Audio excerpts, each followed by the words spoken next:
오늘 말씀은 에베소 4장 7절에서 12절 말씀 다시 한번 보도록 하겠습니다. 같이 읽겠습니다. 시작. 우리 각 사람에게 그리스도의 선물의 분량대로 은혜를 주셨나니 그러므로 이르기를 그가 우리 올라가실 때 사로잡았던 자들을 사로잡으시고 사람들에게 선물을 주셨다 하였도다. 올라가셨다 하였은즉 땅 아래 낮은 곳으로 내리셨던 것이 아니면 무엇이냐. 내리셨던 그가 곧 모든 하늘 위에 오르신 자니 이는 만물을 충만하게 하려 하심이라. 그가 어떤 사람은 사도로 어떤 사람은 선지자로 어떤 사람은 복음 전하는 자로 어떤 사람은 목사와 교사로 삼으셨으니 이는 성도를 온전하게 하여 봉사일을 하게 하며 그리스도의 몸을 세우려 하심이라. 아멘. 오늘 교회의 오중직임이라는 말씀으로 잠깐 좀 말씀 보도록 하겠습니다. 오중직임, 오중사역, 요즘 전 세계적으로 가장 핫 이슈가 되는 게 이 오중사역에 대한 이야기입니다. 오늘 여러분이 그동안 들어왔던 얘기를 또 제가 한번 뒤집으려고 합니다. 충격받을 준비하시고 다시 한번 말씀을 통해서 우리 한번 확인하였으면 좋겠습니다. 오중사역이란 무엇인가? 5가지의 사역이 있다는 것입니다. 에베소 4장 11절 12절 다시 한번 봅시다. 시작. 그가 어떤 사람은 사도로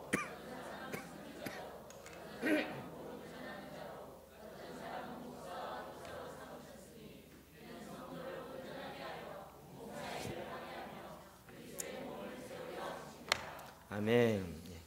오중직임은 뭐 다른 이야기보다는 여기 나오는 그대로 사도와 선지자, 목사, 교사, 복음 전도자 이렇게 5가지의 직임이 있다라는 것입니다. 이게 뭔가 이렇게 뭐가 새롭나? 우리가 기존의 전통 교회에서는 보통 3중직임만 이야기합니다. 목사와 복음을 전하는 자, 교사. 그런데 말씀해 보면 여기에 사도와 선지자가 들어가 있습니다. 이것이 에베소 교회를 향해서 했던 이야기고 단지 예수님 때만 했던 이야기인가? 에베소 에베소서가 기록된 것 자체가 AD 약 64년경 예수님이 승천하시고 건 30년이 지난 다음입니다. 그렇기 때문에 하나님께서 지난주 살펴본 것처럼 이는 성전을 온전케 하고 봉사일을 하게 해서 봉사일을 하게 하려고 하는 것이 벌써 예수님이 승천하고 30년이 지난 다음, 그러니까 사도들 중에 이미 몇몇 순교당하 죽고, 그러면서 지금 사도와 선지자를 세웠다. 그리고 목사와 교사와 복음 전도자를 세웠다라고 이야기하는 것은 단지 직함만이 아니라는 것입니다. 직임이 있다는 것이죠. 이게 에베소에만 나오는 것이 아니라 고린도 전서에도 나옵니다. 같이 볼까요? 12장 28절 시작. 하나님이 교회 중에 몇을 세우셨으니 둘째는 선지자요, 셋째는 교사요, 그 다음은 능력을 행하는 자요, 그 다음은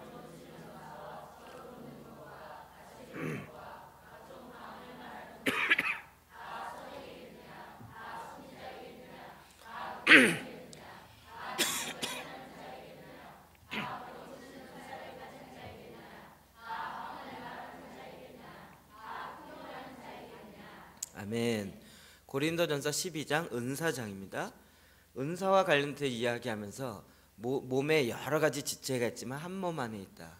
그러면서 그 지체의 다양함을 이야기합니다. 이거는 교회를 빗대서 설명한 것입니다. 교회 안에 여러 직임이 있는데 다 똑같겠느냐? 각각 손은 손, 발은 발, 각각의 기능이 다르지 않겠느냐? 그러면서 예를 구체적으로 들면서 이야기하기를 다 사도겠느냐? 다 선지자겠느냐? 다 교사겠느냐? 그럼 전통적으로 우리가 저도 그랬고 제일 많이 들어왔던 것이 뭐냐면 사도라고 이야기하면 예수님과 함께 있었던 12사도들이다.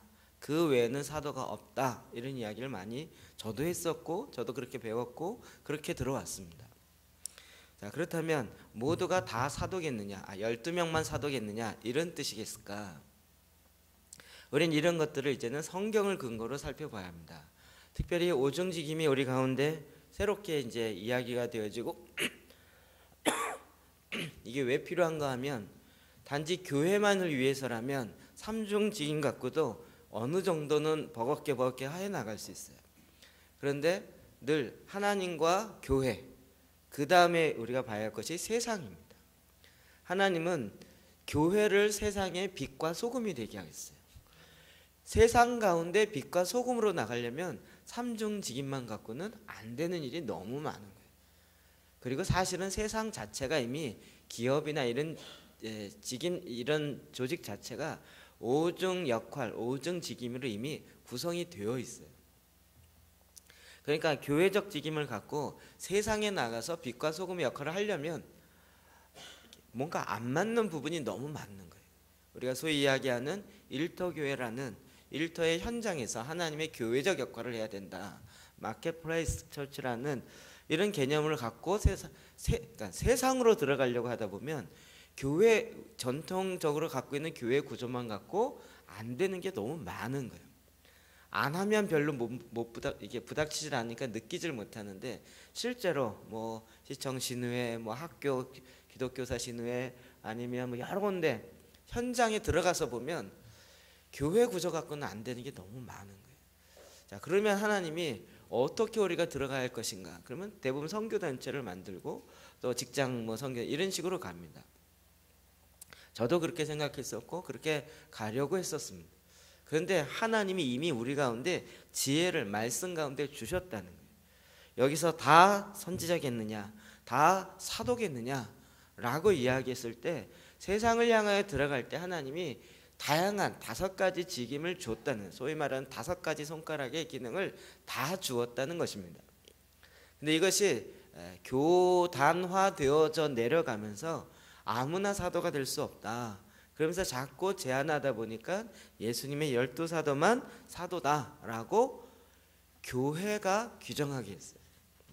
예수님이 정한 게 아니라 교회사에서 교회가 정한 것입니다.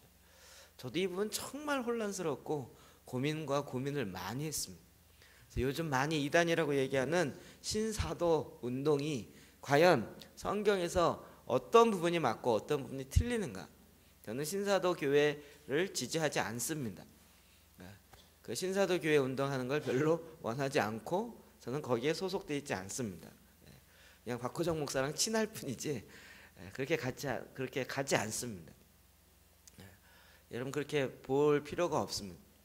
근데 문제는 뭐냐면 우리가 이 세상을 향하여 들어가려고 할 때, 세상의 빛과 소금으로 역할을 들어갈 때 어떤 구조가 가장 하나님이 우리에게 이미 하나님의 지혜를 주신 그런 구조일까 하는 부분을 고민하다 보면 성경의 답이 오히려 쉽게 나오는 거예요.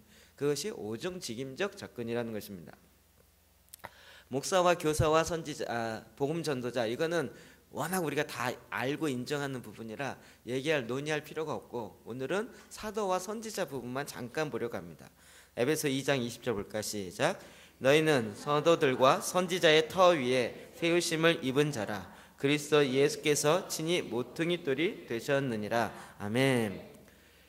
너희는, 하나님의 교회는 사도와 선지자의 터 위에 섰다는 거예요. 그냥 12사도 위에 터 위에 섰구나 이렇게 생각하는데, 여러분 에베소 교회나 그 이후의 역할을 보면 그것이 또 안 맞는 부분이 있다는 걸 알 수 있어요.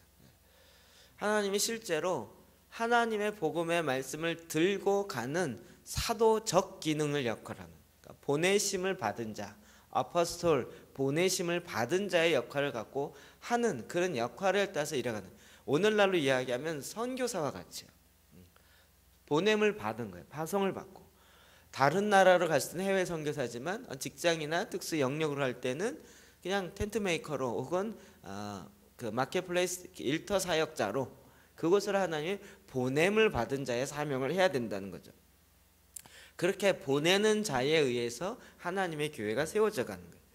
에베소 3장 5절 시작. 이제 그의 거룩한 사도들과 선지자들에게 성령으로 나타내신 것 같이 다른 아멘. 하나님이 그런 사도와 선지자적 기능을 통하여 하나님이 하시는 특별한 일이 있어요. 그런 직책을 통하여 하나님이 그들에게 특별히 알리시는 것이 있어요. 목사와 교사와 복음 전도자들이 감당해야 될 일과는 다른 일들이 있더라고요. 하나님은 그렇게 그 그러니까 각각 역할에 따라서 그것을 맡기시는데, 그래서 교회적으로 세상적으로 나가려면 사도와 선지자적 기능이 다시 회복돼야 된다는 것입니다. 히브리서 3장 1절 볼까요? 시작. 그러므로 함께 하나님의 부르심 형제들아, 우리가 믿는 도리의 사도이시며 제사장이신 예수를 깊이 생각하라. 자, 성경에 사도의 한 분야에서 이야기하면서 예수님을 얘기하고 있습니다. 도리의 사도시며 대제사장인 예수를 깊이 생각하라. 우리는 뒤에 것만 말씀만 딱 끌어다 했죠. 예수를 깊이 생각하라. 예수를 깊이 생각하는데, 근데 예수님을 부르면서 뭐라 그래요? 대제사장. 아니, 예수님이 언제 대제사장이었어요? 아론의 반차를 쫓지 아니하고 멜기세덱의 반차를 쫓은 대제사장. 멜기세덱에 대해서는 여러분이 말하고 싶은 게 많지만 여러분의 수준이 안 되면 풀 수가 없어요. 그 앞에 또 뭐가 있어요? 믿는 도리의 사도이시며. 예수님의 12제자만 사도라 그러면 예수님은 사도로 넣으면 안 되잖아요.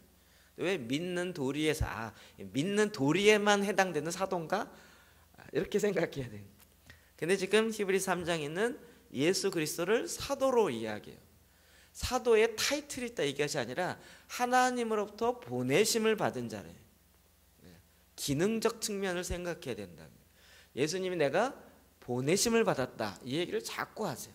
내가 보냄을 받은 것 같이 내가 너희를 보내노라. 요한복음 17장에 예수님도 이 땅에 보냄 받은 자로서의 직책이 있다, 직임이 있었다고요.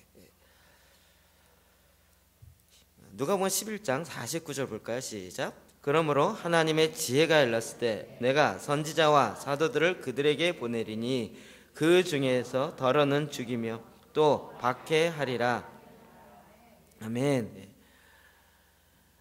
그 앞뒤 본문을 보면 유대인들이 예언자를, 선지자들을 굉장히 높여요.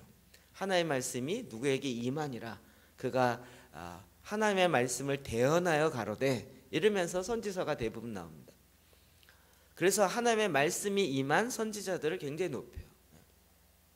주님이 지금 뭐라 그러냐면 하나님의 지혜가 일세 내가 선지자와 사도들을 그들에게 보내겠다는. 그러니까 죽은 선지자들, 죽은 예언자들이 아니라 새롭게 하나님의 영을 부어서 하나님의 뜻을 먼저 하는 선지자들을 보내겠다는 거예요. 또 사도들을 보내겠다는 거예요. 아니, 예수님이 12사도밖에 없는데 뭘 또 보내요?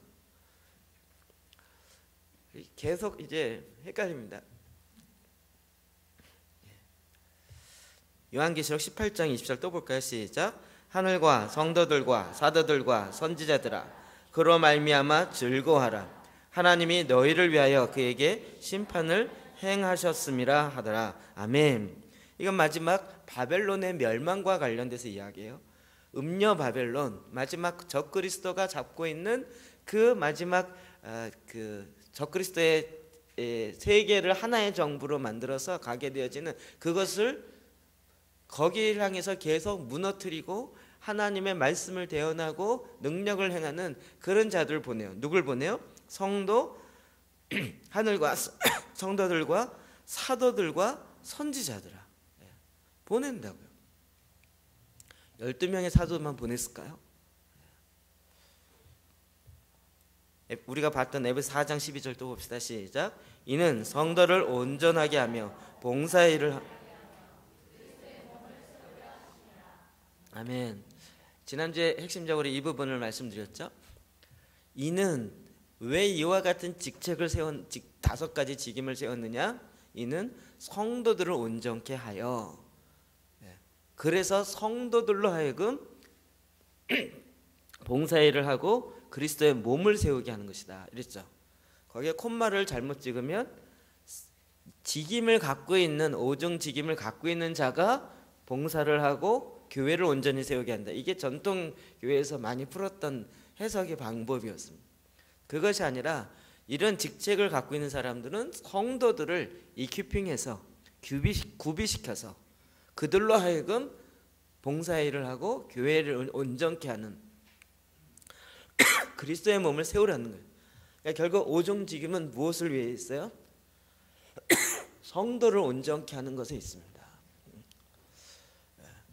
여러분 모두가 다 이 땅과 세상 가운데 빛과 성으로 나아가게 하기 위해서 그 일을 온전케 하는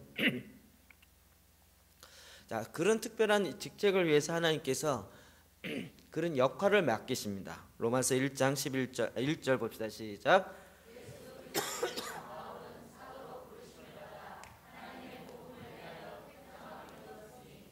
아멘.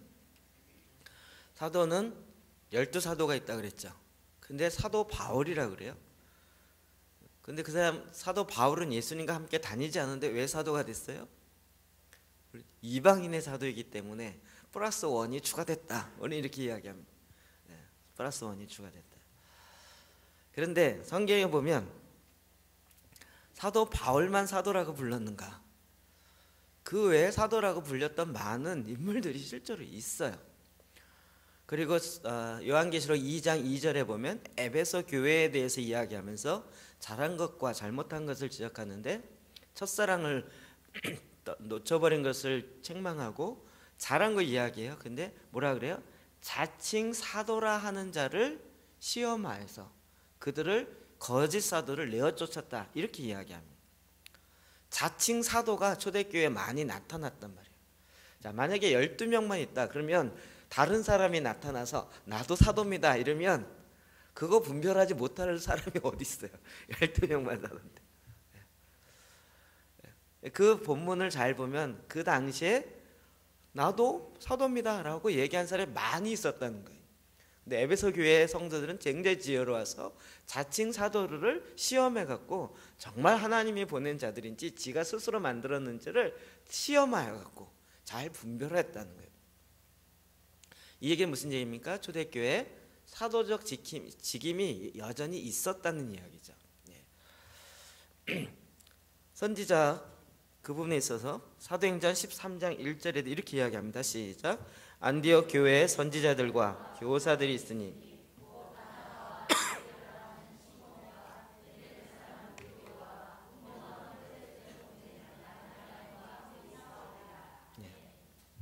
에베소 교회에 선지자와 교사가 있어요.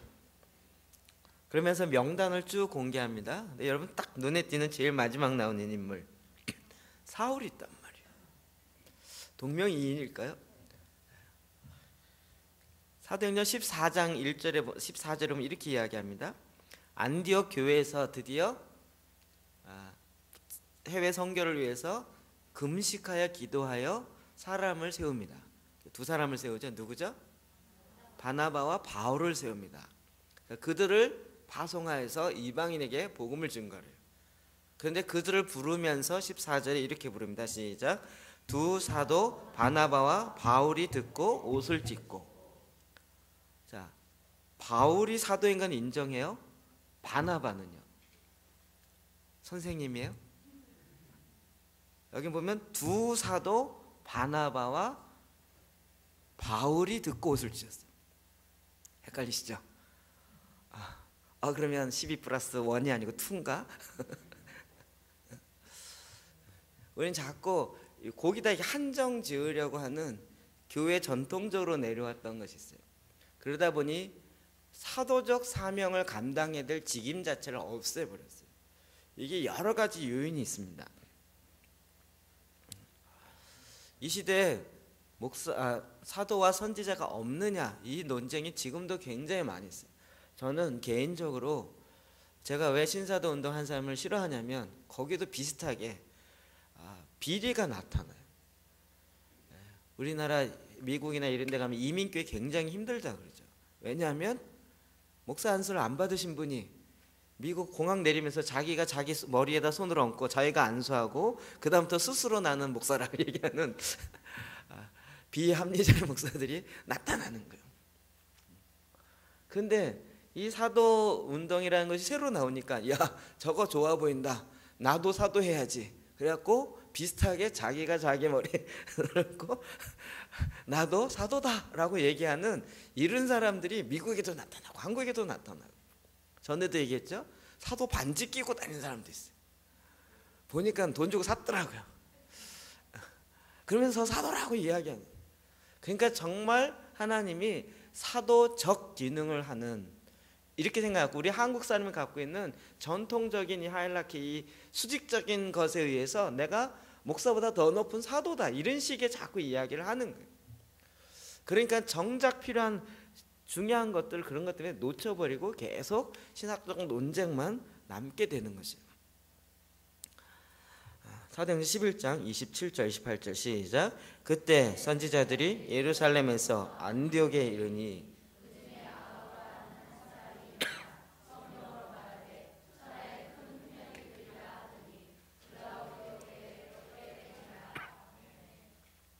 선지자에 대한 이야기입니다. 그때 선지자들이 예루살렘에서 안디옥에 이르러. 아니, 성경이 완성되어 있기 때문에 선지자라는 건 필요 없습니다. 이게 이제 은사 중단론자들이 많이 하는 이야기입니다. 그런데 여기에 보면 사도행전 11장입니다. 여기 보면 선지자들이 예루살렘에서 안디옥으로 내려왔어요. 그 중에 누가 있었어요? 아가보라 하는 선지자가 있었단 말이에요. 선지자 직함에 대해서 어떠세요? 저는 거기서 무슨 타이틀 걸어서 이득진 선지자 뭐 이렇게 얘기하자는 얘기 아닙니다. 그런 얘기가 아니고, 하나님의, 제가 선지자는 상당 부분 중보자라고 그랬죠. 오늘날 하나님 기도하면서 하나님 주신 말씀을 먼저 받고 그것을 먼저 알리는 대언의 영에 의해서, 예수는 대언의 영이라 그것을 해서 그런 역할을 하는, 기능을 하는 자들이 필요하단 말이에요. 예를 들면 저희가 이제 경항고를 타겟으로 계속 들어가려고, 경일고, 거의 어느 한 선생님이 그러면 나에게 DNA를 가르쳐 주십시오. 나도 우리 학교에서 내 선생님으로 내가 먼저 말씀을 갖고 D를 하고, 그 다음에 1:1 양육적 관계를 N을 한 다음에 A를 내가 하겠습니다. 그래서 그쪽에서 황 목사님이 저한테 전화가 왔어요. 한 사람을 파송해 주세요. 그러면 저희가 어떻게 할까요? 보내야죠. 한 사람은 뭐 어떻게 보내야 되겠습니까? 훈련되어진 사람을 보내는 거죠. 그 사람을 보내면서 기능적으로 보냄을 받은 사람, 그런 거예요. 보냄을 받은 사람. 이것을 보면서 사도적 사역을 했다, 이렇게 보는 거예요. 훈련은 여기서 받았는데 여기서 일해야 되는 게 마땅한데 특별히 그쪽에 필요가 있고, 그래서 글로 파송했다고요. 사도적 기능을 감당한단 말이에요. 그런데 그분이 목사님은 아니에요. 그렇죠? 저는 여기를 목회하는 것이지 제가 경일고등학교에 가서 대신할 수 있는 사람은 아니잖아요. 그래서 이런 기능적인 역할의 나눔을 갖게 된 거예요. 이 얘기가 교회에서 얘기하면 논란이 엄청 많은데요, 일터 현장에 가면 하여튼 너무나도 좋아요. CBMC 가서 설교하고 그러면 막 그 CEO 되시는 분들이 그런 얘기를 왜 인지해 주냐고, 옛날엔 그렇게 얘기 안 하셨잖아요. 제가 안 했나요? 남들이 안 했지? 근데 자꾸 그렇게 이야기해요. 오늘날 우리가 이런 부분에 있어서 하나님의 지혜가 필요합니다. 주님은 계속 전도에 미련한 것을 통하여 주의 복음이 증거가게 하셨어요. 보냄을 받은 자들 통하여 주님의 역사가 전달되게 하셨어요. 그냥 뽕 하고 예수 믿는 자가 갑자기 나타나서 이렇게 그런다 할지라도 보냄을 받은 자가 그곳에 가서 주의 성령을 나누고 같이 하게 하셨다고요. 그래서 반드시 복음을 들고 가는 자들, 보냄을 받은 자들이 필요로 하는 거예요. 이것을 사도적 기능이라고 합니다. 우리가 어찌 전하는 자가 없이 주의 복음을 들으리요. 그 복음을 들고 가는 발이 아름답도다 라고 이야기하는 그 모든 것들이 다 보냄을 받았다는, 저와 여러분이 세상 가운데 보냄을 받은 자의 삶을 살아야 하는 거예요. 그래서 제가 다음 주에 더 자세히 설명하겠지만 우리는 모두 다 보냄을 받은 자의 삶을 살아야 하는 것입니다. 그래서 1단계적인 측면에서 사도적 삶을 살아야 돼요. 나는 죽어도 안 가고 여기서만 살겠습니다. 그 사람은 목회를 하셔야 돼요. 제가 제자를 내드릴 테니까 난 여기에 그 사람은 그런 직임을 받는 거예요. 근데 그것도 여기서 전문적으로 하려면 목사의 그 타이틀도 5단계가 있습니다. 그건 이제 3단, 적어도 3단계나 4단계까지 올라가야 돼요. 우리는 누구나 다 목양적 삶을 살아야 됩니다. 근데 그것이 나의 직책으로 들어와서 공동체 안에서 이 사람은 목양의 책임을 갖고 있는 코디네이터로 임명하겠다라는 것은 벌써 3단계로 올라간다는 거예요. 각 5개, 5개의 직임마다 각각의 5개의 단계가 있습니다. 이건 다음 주에 더 설명하겠습니다. 하나님은 그래서 지금 이 시대에요, 전 세계적으로 교회만이 아니라 세상을 변화시키기 위한 그런 일들을 어마어마하게 하고 계십니다. 그런데 여기에는 새로운 패러다임이 필요했어요. 사실은 보니까 새로운 게 아니라 초대교회를 보니까 오정직임이 다 있었다고요. 그래서 새로운 게 아니고 원래 있었던 것을 회복해서 이 회복된 것 갖고 세상에 들어가자. 이게 건강한 의미에서 신사도 운동이에요. 저는 그렇게 보는 거예요. 우리가 세상을 향해 나가야 됩니다. 세상에 들어가야 돼요. 오늘 집사님 오셔서 말씀하겠지만 하여튼 교회 다니는 사람이 세상에 들어가서 이상하게 꼭 티를 내요. 교회도 왔다고. 티 안 내고 그냥 빛만 딱 비추고 오면 안 될까요? 꼭 티를 내려 그래요. 그리고 꼭 이렇게 그냥 지난번에 수요일날 했죠. 구제는요, 하늘문을 열게 하시고 하나님이 구제를 통하여 나를 도우세요. 구제는 구제로 끝나야지. 구제하고 난 다음에 거기다 꼭 예수 믿으세요를 꼭 붙이고 싶어 하는 거예요. 이걸 잘 생각하셔야 돼요. 떡은 떡이고 복음은 복음입니다. 떡을 많이 주면 그 사람이 복음으로 올 것인가? 안 옵니다. 저희 형이 NGO 사역으로 떡과 복음을 20년 사역하다가 나중에 내린 결론이 그거라니까요. 떡과 복음을. 근데 떡과 복음은 절대 같이 가지 않더라는 거예요. 그러면 떡은 뭐냐? 그냥 구제 사역이에요. 그 자체를 하나님이 하라고 명하셨고 그것이 하늘문을 여는 거예요. 근데 그것을 함에 있어서도 동일하게 오정직임이 필요한 거예요. 하나님 주신 지혜인 거예요. 그것을 하나님이 교회 가운데 주셨어요. 예를 들면 교회적으로도 이제 하나님이 저에게는, 이 얘기 또 잘못하면 제가 사도라고 이야기하는 것 같아서 조심스러운데, 저에게는 우리 교회만 이렇게 해야 된다는 부담감이 아니라 다른 교회들도 기도하는 집으로 같이 이렇게 성장해야 된다라는 부담감이 있어요. 그래서 그렇게 하겠다는 교회 가면 제가 그 교회 목사가 아니지만 가서 막 도우려고 합니다. 돕습니다. 이게 거기에 내가 보냄받은 자의 사명이 있기 때문에 그런 거예요. 그래서 안산에 도시 변화를 위해서 막 합니다. 그러면 모든 교회가 이걸 다 해야 되느냐? 그렇지 않다니까요. 다 도시 변화를 하는 자겠느냐? 다 고등학교를 세우는 교회들이겠느냐? 다 어린이집을 하는 교회겠느냐? 그렇지 않다고요. 각자 부르심의 사명을 따라 가는 것입니다. 중요한 것은 하나님이 지금 이렇게 보내신다는 거예요. 여기에 우리는 지금 이게 사도가 있냐 없냐 갖고 싸우는데요. 싸울 필요 없이 그냥 보냄 받은 자의 삶을 살아야 되는 거예요. 우리가 가지 않으면 어떻게 해요? 하나님께서 제일 쉬운 방법, 예루살렘 성을 무너뜨리는 겁니다.